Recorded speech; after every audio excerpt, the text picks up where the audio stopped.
একটা বই পড়তে কতদিন সময় লাগে? এক সপ্তাহ, এক মাস, হয়তো এক বছর। কিন্তু যদি কেউ সেই বইটা ফেরত দিতেই সময় নেন 150 বছর, শুনতে কাকতালীয় গল্প মনে হলেও ঠিক এমন ঘটনাই ঘটেছে অস্ট্রেলিয়ায়। আর বইটি ফেরত দিতে এসে হিসাব কষে বের হলো এমন এক জরিমানা যা শুনে যে কারো চোখ উঠবে কপালে।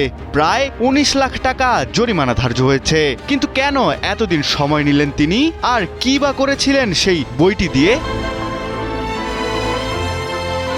ফার্সি প্রচলিত একটা প্রবাদ আছে, বই ধার দেওয়া প্রথম বোকামি, আর সেই বই ফেরত দেওয়া হলো দ্বিতীয় বোকামি। তবে এসব বোকামির গণ্ডি পেরিয়ে বই ফেরত দেওয়ার অনন্য নজির স্থাপন করলেন অস্ট্রেলিয়ার নিউ সাউথ ওয়েলসের কিয়ামা শহরের বাসিন্দা। তাও আবার 1-2 বছর নয়, প্রায় 150 বছর পর ধার নেয়া সেই বই ফেরত দিলেন অস্ট্রেলিয়ান ওই নাগরিক।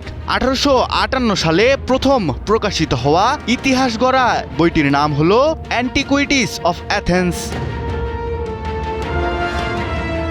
ব্রিটিশ গণমাধ্যম দ্য গার্ডিয়ানের প্রতিবেদন অনুযায়ী অস্ট্রেলিয়ার নিউ সাউথ ওয়েলসের উপকূলীয় শহরের স্থানীয় বাসিন্দা রস সিমন্স বইটি নিয়েছিলেন প্রায় 150 বছর আগে। তবে তিনি হয়তো ভেবেছিলেন বইটি লাইব্রেরিতে ফেরত দিতে গেলেই সবাই তাকে বাহবা দেবে। কিন্তু ঘটল উল্টো এক ঘটনা। বইটি ফেরত দিতে আসার পর লাইব্রেরির পুরনো নিয়ম মেনে হিসেব করা হয় বিশাল এক জরিমানা, যার পরিমাণ দাঁড়ায় প্রায় 28,000 অস্ট্রেলিয়ান ডলার। এমন জরিমানা শুনে তো রীতিমতো চোখ কপালে তার। অথচ বইটি তিনি পড়ছিলেন না বা কোনো গবেষণার কাজেও যুক্ত ছিল না। বইটি তার বাড়ির বন্ধ একটি ফায়ার প্লেসের ভেতরে ইটের গাঁথুনির আড়ালে রাখা চায়ের বক্সের মধ্যে বইটি খুঁজে পেয়েছিলেন তিনি। তবে স্বস্তির বিষয় হলো এই বিশাল অঙ্কের জরিমানা তাকে দিতে হবে না, কারণ এটি ছিল শুধু পুরনো নিয়ম অনুসারে একটি মজার হিসাব।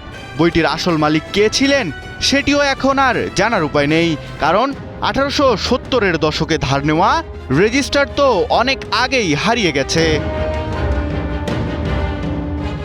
পরে এমন ঘটনায় লাইব্রেরির কর্তৃপক্ষ জানায় এত পুরনো কোনো বই আগে কখনো ফেরত আসেনি। সাধারণত 30 বা 40 বছর পর হারানো বই ফিরে আসে, কিন্তু 150 বছর পর বই ফিরে আসার ঘটনা তাদের কাছেও একেবারে বিরল।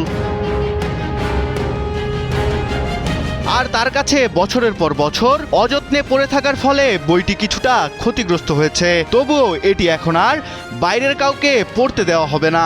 স্থানীয় ইতিহাসের অংশ হিসেবে লাইব্রেরিতে সংরক্ষণ করা হবে বইটি। এমন সিদ্ধান্তই নেয় লাইব্রেরির কর্তৃপক্ষ।